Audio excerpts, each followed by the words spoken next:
Assalamualaikum warahmatullahi wabarakatuh. Rekan-rekan sekalian, kembali kita berjumpa di Jejak Semesta 65. Semoga kita semua dalam keadaan sehat walafiat, selalu dalam lindungan Allah Subhanahu wa taala, Tuhan semesta alam dan segala isinya. Kawan-kawan sekalian, sebelum kita lanjut, saya ingin mengajak Anda mengingatkan dan memohon kepada ketulusan dan kerelaan Anda secara tulus. Jangan lewatkan tekan tombol subscribe, like, dan share channel ini agar channel ini tetap berkembang dengan dukungan Anda sekalian. Kawan-kawan sekalian, pada kesempatan yang baik ini saya ingin hadirkan lagi satu ulasan dari seorang mantan aktivis 98, yaitu Faisal Assegaf, yang di beberapa tempat kita sudah sampaikan bahwa sosok ini saat ini adalah seorang kritikus keras terhadap rejim Jokowi, pemerintahan Jokowi hari ini, padahal awalnya adalah pendukung. Pada tahun 2014 yang lalu ada pendukung fanatik Pak Jokowi. Mengapa yang bersangkutan kemudian beralih menjadi kritikus yang tajam terhadap Pak Jokowi? Nah, kita ingin ulasan beliau yang pendek, singkat, tetapi padat ini kita pilihkan. Memang hampir setiap saat muncul di Twitter, tetapi kita pilihkan ulasan-ulasan tertentu yang kita kemudian hadirkan di kehadirat Anda untuk kita dengarkan, dan tentu kita akan kritisi juga atau apa kita sependapat dengan bersangkutan.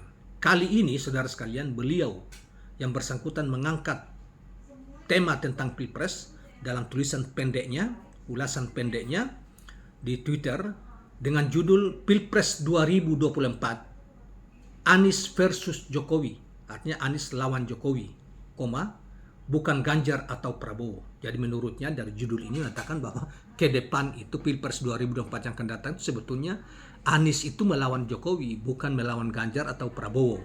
Ini apa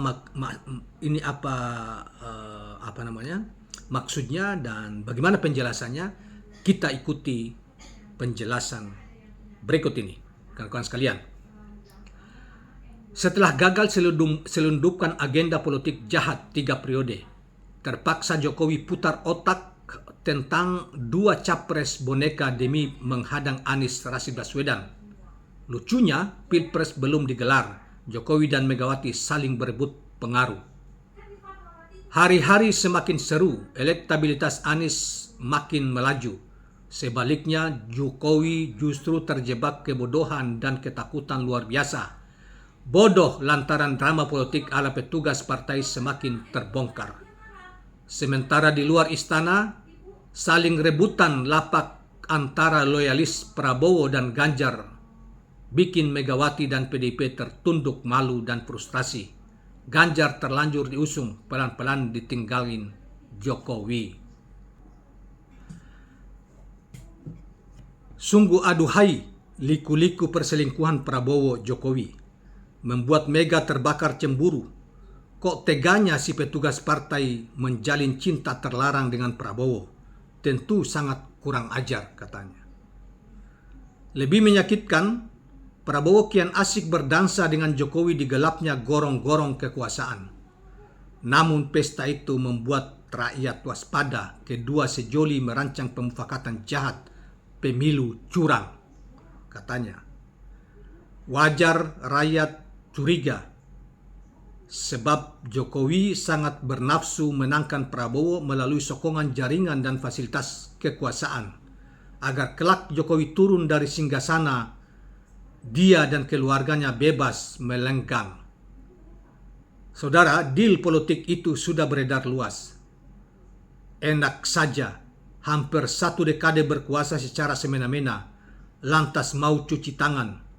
Jahatnya modus politik tukar guling bikin rakyat makin kencang teriak.